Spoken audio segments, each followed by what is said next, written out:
Welcome to another edition of Political Woodstock. Today I'm going to talk about the destruction in Tulsa, Oklahoma of 1921 and some of the events that led up to this. This is the area I'm talking about. It's Black Wall Street, Greenwood, known by a couple of different names. At the time it was also called Little Africa, in Tulsa, Oklahoma. But I want to back up and let you know some of the information that you'll hear today from me is from a woman that was there. Her name was Nancy Busey. And she was a young, what they called a baby nurse, a little bit more specific than a nanny. And that was at Philbrook, the home of Wade and Genevieve Phillips, one of the founders of Phillips Petroleum, now known as ConocoPhillips. So in World War I, Tulsa, Oklahoma provided 2/3 of the oil for all the Allies in World War I. So we're talking like a lot of money. Tulsa became the richest city in the world almost overnight because of all this oil and the fact that it had been paid for, and the Allies, France and England and all these different European countries, paid for that oil. They needed oil to run things. So there was a lot of money. A lot of people don't realize that in the late 19-teens and early 1920s, Tulsa was richer than Paris or London. You know, you're like, Dubai who, you know? So I want to set the atmosphere of extreme, and I mean extreme wealth. There was only 2 airports, I believe, in the state of Oklahoma. And in this area that was known as Black Wall Street, in a segregated town where African Americans lived in this kind of small area, there were 6 African American families that had planes. I believe there was also Native Americans that lived in the same area, Osage tribe, though most of them lived further north of the city in Bartlesville, Oklahoma. So there's a lot of wealth, and they had their own businesses. They had a Wall Street, they had a stock exchange, they had an opera house. I mean, I think they had 2 of those. Movie theaters, their own grocery. Their dollar didn't just stay in their community for 30 days. It was well over a year, sometimes almost 2. They circulated their money and kept the money within that area. But the Klan, their numbers were rising. Things were getting ugly. People were greedy. They didn't think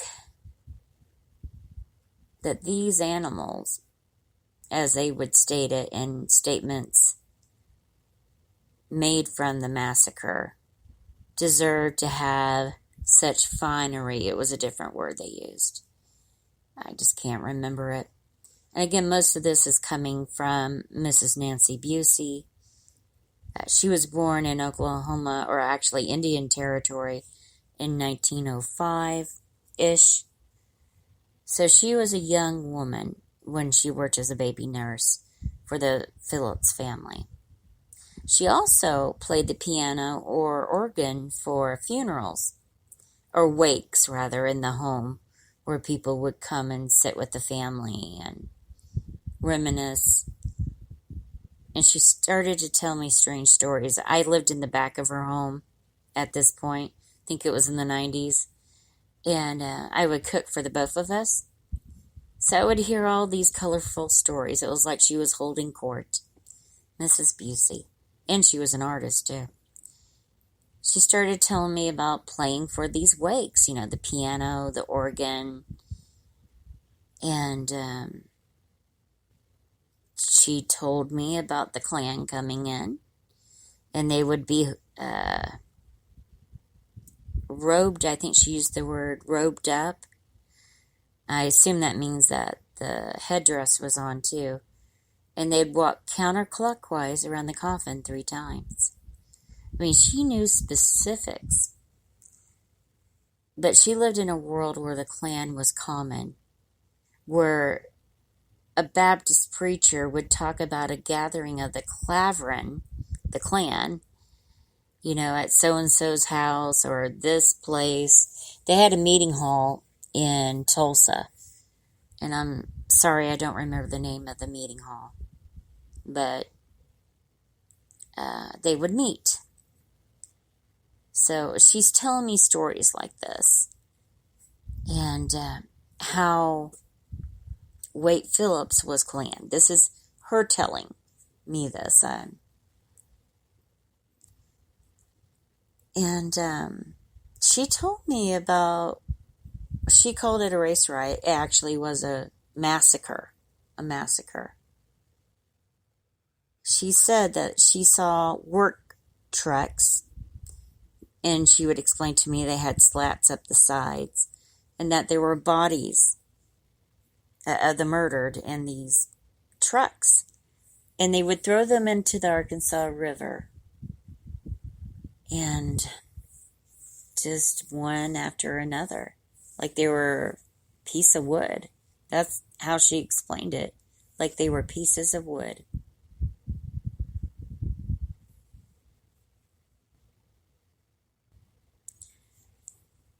I pause because I imagine a tree that's bleeding. There was a lot of lynchings in Tulsa. To give you the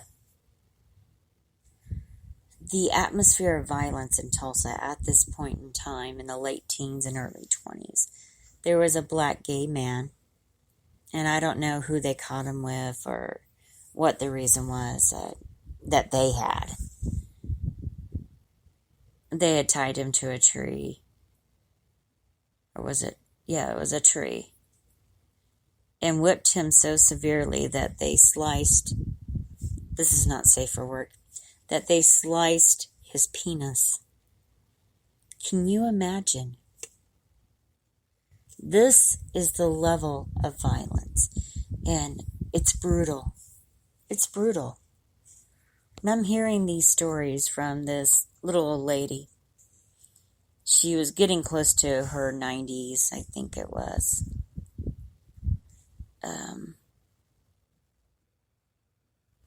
And there was no ifs, ands, or buts as I stayed there longer. And I paid rent. It was like a separate apartment in the back of the house. That she indeed was a racist. That's why she had all these stories. I knew about what had happened in Tulsa in high school. Not a lot of people did learn till later in life. But to hear these stories, during the massacre, they had people on top of buildings with machine guns, again from the First World War. And they would shoot down the citizens in the streets of Tulsa just because of the color of their skin and the fact that they wanted what was in their houses. They would go house by house with mini trucks, moving trucks, and they would take grand pianos and all the fineries of the home that they could quickly, some of it quickly get out. And then they would set fire. If anybody was in the home that did not flee, they would just kill them by any means. And this went on for 3 days.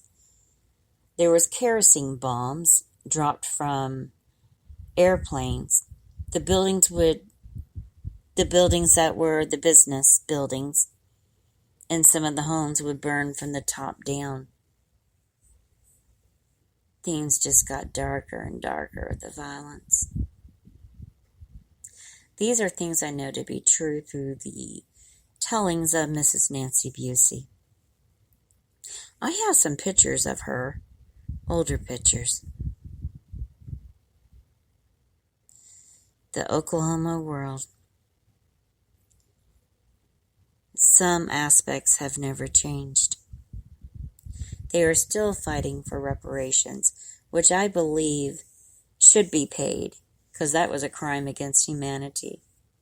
And there was evidence everywhere through the pictures, through survivor stories. And it's not up to me to say what those reparations should be.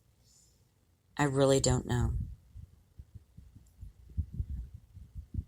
And then the disparity in the city. The sheriff department really has not changed that much in structure since 1921. There was a man, Rex Berry, that ran for sheriff, and he had rebuilt communities in the Middle East. I'm sorry, I don't remember the cities, but he had looked at the structure of the sheriff department, if it had changed, and he would tell me, that hasn't changed, not since the 1920s. And he would reference the massacre.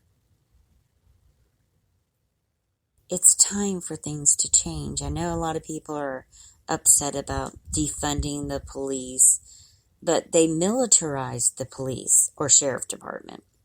They militarized it. They have army capabilities. And some of these things, they have to change. They do. The structure we have in Tulsa is not working. So, I have a lot of pauses here because some of the things that I'm saying, it hurts to say. I know them to be true, but to say them out loud in this format, it hurts. Sometimes people have to get really uncomfortable to change. I think that's why we're seeing all these protests happening about the death of George Floyd, Terrence Crutcher in Tulsa. There's just too many. Awful, heinous things. Perhaps we're seeing a revolution. It's about time. I'm not a militant person, but I know what is right and I know what's wrong.